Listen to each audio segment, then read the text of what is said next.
Welcome to the National Library of Jamaica's celebration of World Book and Copyright Day 2021 under the theme Read So You Never Feel Alone. Jamaican authors at home and in the diaspora are celebrating with us by reading from their books, which they have compiled and deposited at the National Library of Jamaica in an effort to keep building our heritage and history. To begin, we will hear remarks from the Honorable Olivia Grange, CD, MP, Minister of Culture, Gender, Entertainment and Sport, followed by Dr. Saadia Sanchez-Vegas, Director of the UNESCO Cluster Office for the Caribbean. We spend a lot of time reading from screens these days, but there's just something special about picking up a book, turning the pages, and entering a world curated by the author. Many of us have rediscovered the pleasures of reading during this pandemic as we turned to books when we had to distance from family and friends. So if you're feeling isolated, I encourage you to read so you are never alone. At the same time, I encourage more Jamaicans to write and publish because it's so important that we tell our stories from our unique perspectives. Our songwriters are lyricists, and many of our musicians are composers, and our visual artists are storytellers. You too can publish books. Make use of the provisions of the Copyright Act and the mechanisms through JIPO, JAMCopy, JCAP, JAMS, and the National Library of Jamaica to protect and promote your work. And please remember to deposit a copy of your work at the National Library, which is the keeper of the nation's archive of printed and digital publications. I now invite you to enjoy this treat from the National Library, which has assembled authors from across the world to read passages from their works in this special celebration of World Book and Copyright Day.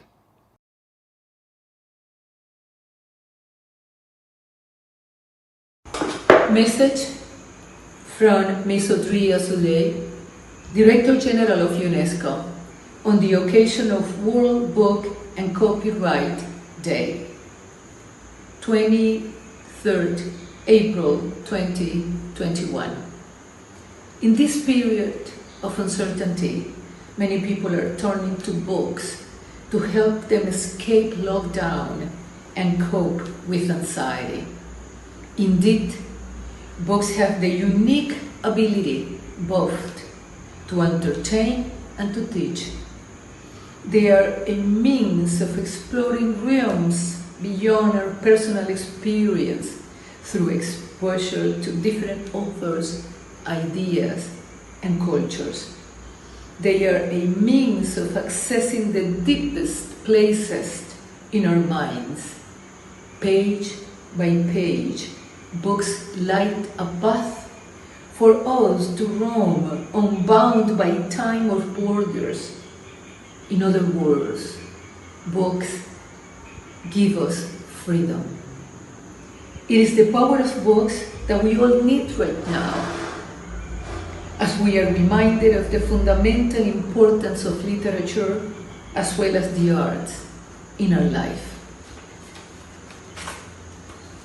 In celebrating books, we are also celebrating their authors and provide us with snips of life and insights into other realities. They open a window onto the world, more precisely, a window onto other worlds and other forms of existence. And for this reason, every year, on 23rd April, the day on which the honorable authors William Shakespeare, Miguel de Cervantes, and Inca Garcilaso de la Vega passed away, we celebrate writers whose work have been captivating our imagination for centuries. Today, we also pay homage to all the professions associated with books: editing, translation, publishing, and book selling. These fields make it possible to disseminate our heritage to allow for the expressions of new ideas and to enable the spread of stories. These professions must be protected and their value acknowledged. This is all the more relevant in the midst of the COVID-19 pandemic, which poses a deep and lasting threat to culture. This is why UNESCO is supporting the work of publishers through undertakings such as its partnership with the International Federation of Library Associations and Institutions, IFLA, and the International Publishers Association, IPA. The power of books must be fully harnessed. We must ensure their access so that everyone can take refuge in reading and by doing so be able to dream, learn, and reflect. This is the significance of the commitment made by Tbilisi, Georgia, which becomes the 2021 World Book Capital on 23rd April. UNESCO designated this city because of its focus on the use of modern technologies to promote reading among young people. Their program, OK, So Your Next Book Is, has worked to transform books into digital games and help ensure access to all. At a time when reading is invaluable, the importance of our commitment to integration, education, and peace in and through reading becomes crystal clear. For this year's edition of World Book and Copyright Day, I therefore encourage each and every one of you to pick up a book, start turning its pages, and draw from it a breath of fresh air, which will help sustain you now and in the future. Books have been used as a vehicle to pass on knowledge and information, for entertainment and inspiration, and to give people an avenue for self-expression. So, let's dive in. Greetings everyone, my name is Tania Hernandez, also known as Miss Tania Lou. I'm here in Hamilton, Ontario at St. Lawrence Park, overlooking the city of Hamilton. I would like to introduce my just released book, One Pot. It's true stories from Jamaica and Canada, along with poems and recipes, including a tribute to Honorable Dr. Louise Bennett Coverley. I would like to read for you one of my short stories, A Narrow Escape from Muma Croc. Yes, from a crocodile, but I want to give you some little background story on it. My friend, Mr. Patrick Alston, he told me that the crocodiles which I'm talking about, they actually were owned by Mr. Jim Gore, who would sell the hides or skin from the crocodile, and also what he would do, he would use these crocodiles as security guards, yes, to stop the thieves from coming into the premises. Mr. Gore would let the crocodiles out at nights to watch the cars, and he would say, "I'm a watchman them from when them come to thief." Mr. Gore would arrive in the morning to see the thieves on top of the car. Hilarious. Now back to my story now. Long ago, from when Big Ben was a clock and Johnny was a boy, one little picnic, that's me, who lived off Cassia Park Road on the island of Jamaica, would go to visit the crocodile pond regularly. I bet my friend that I could climb over the fence, touch the baby crocodile, and jump back over. Mid-air, little skinny me ran quickly and touched baby croc. But as I was about to run back to the fence, me hear a snap and some rustling in the bush. No mama crack with our jaw open wide. No, I had some choices. Do I run around the pond to the other side? 'Cause them say crocodile cannot turn corners quickly. Or do I scale the fence? Well, what do you think? Get my book One Pot and you will find out. Blessings and walk good. I am Reneil Campbell, author, writer, and poet. And the chapter that I've selected is entitled Reminiscence, and it reads as follows. If there was a time I loved more than summer holidays, a place I loved more than Moorlane, this was attending school. I attended Williamsfield All-Age School, a school not known by many. Before leaving for school, Granny made sure I drank tea. She would comment, "Little boy, make sure you get something hot in your stomach before you go anywhere that you not drop down or roll." My other chore would be to tie out Betty. Then by 7 o'clock, the latest, I was at the crossroad to catch a taxi for my 8 o'clock class. There were not many taxis that operated on the Moor Lane to Williamsfield route. However, I could always depend on Jack. He was Moor Lane's famous taxi driver. He was famous for his bluntness.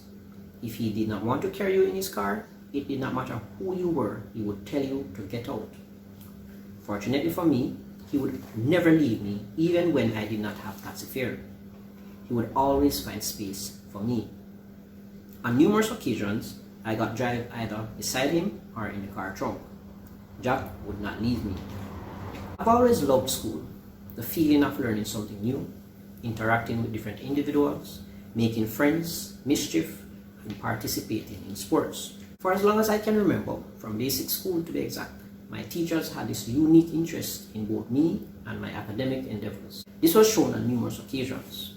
For instance, when I started grade 6, I had just made the school's cricket team. As such, I was always at training as I was team's captain. However, my class teacher, Miss Richardson, affectionately called Miss Richie, a stern lady, had noticed that I was missing her lesson classes. She did not like this one bit. One evening, while I was training, I heard from a distance, like a raging bull, Miss Richie with her strap bellowing, "Nell Cunningham, you little boy, come off the field and find yourself in the lesson class before me lick sense in you." Disappointingly, I left training that evening and had to put the cricket team in second place in my life as it conflicted with my classes. Miss Richie barred me from playing on any class days. She had me under potent supervision. As such, I should not on any occasion be late for classes or under any circumstance should I be absent from her lesson classes, unless it was a matter of life and death. I would often wonder why she was always picking on me if she hated me. Why was she always so engrossed with my affairs? I remember playing my first match for Williamsfield only after much persuasive discussion between Miss Richie and my coach. I can never forget that while batting, I saw Miss Richie among the spectators shouting my name. On another occasion, I decided I was going to skip lesson class to play marbles with my friends. Then came Miss Richie with her strap. "Nell Cunningham, find yourself in the lesson class now." I had to run away from the game, which I was winning, and into the class. I will never forget, Miss Richie came to me that same evening and told me that I cannot afford to be like the other boys, and that I had the potential to be great. I did not understand at the time what she was saying. All I did was look through the class window at those boys playing marble, wishing I was there with them, but here I was stuck in class. My years at Williamsfield went by amazingly fast. In no time, it was time for me to exit. Prior to sitting my exit examinations, I remember encountering difficulties, one of which was registration, where I did not have all the necessary documents to complete the registration process on time. However, Miss Richie waited overtime just to ensure I was registered. With that out of the way, I thought everything would be over. However, on examination day, I could not find the money to make the journey. I was determined to do my examinations. The words of my grandmother kept running through my head. Education is the key to success. Never forget me, son. Incomprehensibly, that morning, the members of Morlane sensed my plight as everyone came and contributed monetarily. The money I received was so much that it lasted me the entire first month of high school. With everyone believing in me, the residents of Morlane, principal, teachers, friends, even strangers, I was successful in my examinations. This success led to me going places I never knew existed, places I only read about in books, and attaining goals I never believed could be achieved. Well, going to Jamaica, you know, as a Jamaican living abroad, I find that there is nothing sweeter than going down memory lane. When my grandmother Stockade used to read us stories, you see, or when we would tell her stories, she had this way of throwing her hands up in the air and shouting, "Hell, George!" That's why my book is entitled Hell, George, The Stories That Shaped My Life.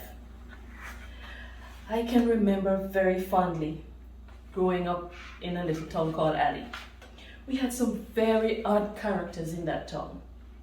I would say about 20 odd characters. We had a name for everybody. I often wonder how we survived without getting our heads split open because somebody was always throwing stones or chasing us down for calling them a name. We had Miss Kisminek.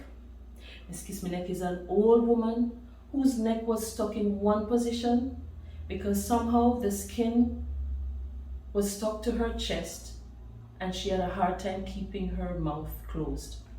Then there was Miss Look-to-See, an old Indian woman who used to walk and pick up the dead fowls off the street and cook them. When we asked her about it, she said, "Then when you buy the fowl in the supermarket, it's not dead." Then there was Tantan, the town alcoholic. Tantan had 2 teeth in his whole mouth, one on top, one on the bottom. But the man that I feared most of all was called Ringwood. The story was that he had a certain part of his anatomy enhanced by putting rings on it. Well, I don't think he took too kindly to us calling him that name. Well, one day Patrick and I were coming home from school. Little school let out early because the day before, helicopters all over school and police looking for Blackheart Man.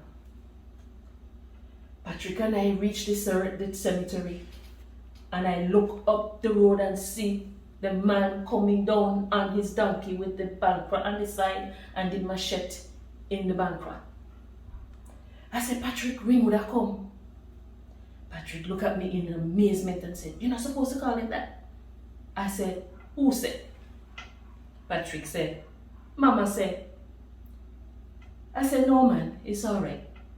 I looked at my little brother with his cute fat face, his curly hair and the part in the side, and I told him the biggest lie. I marked the sign of the cross on my chest. I said, "Thunder roll," and broke my neck. Before I could say who that, Patrick blurted out, "Ringwood!" Well, the man take off on his donkey and started to chase us past the cemetery. Round the corner of the market, Patrick and me jumped the canal bank and into the cane field. I said, "There is no way this man can bring this donkey into the cane piece." I am running, my body covered with yeast from the cane. Patrick behind me, panting and sweating.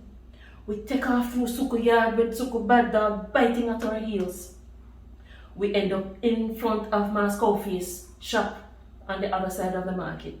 I look up the road and I see Ringwood coming on his donkey, the head bobbing up and down and Patrick running and panting. I say, "Run, Patrick, run!" The man pick up speed and coming down with Patrick running in front of him.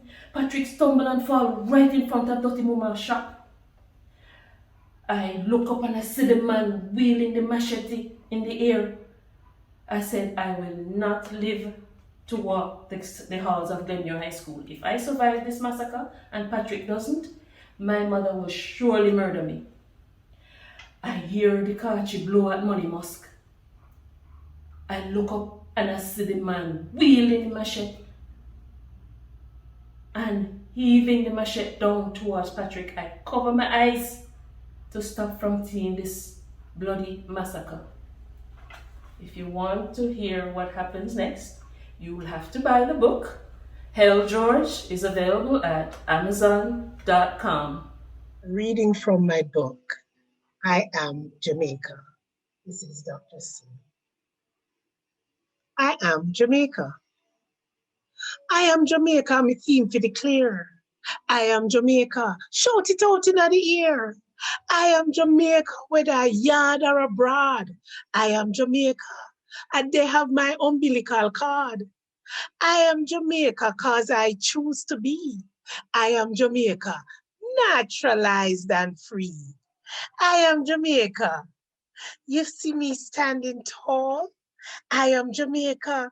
It take enough to make me fall. I am Jamaica. Wait, you don't hear about me. I am Jamaica. I defy all possibility. I am Jamaica. When me good bad. I am Jamaica. When me bad good. I am Jamaica. Me are the black, green, and gold. I am Jamaica in body, spirit, and soul. Ay, ay, ay. We hope you've enjoyed our celebration of World Book and Copyright Day 2021. Thank you for watching. Please share your thoughts in the comment section below. A big thank you to the authors who took the time out to share their creations with us. And we hope this will inspire others to make their deposits with the NLJ as well. Let's continue to explore, discover, and connect.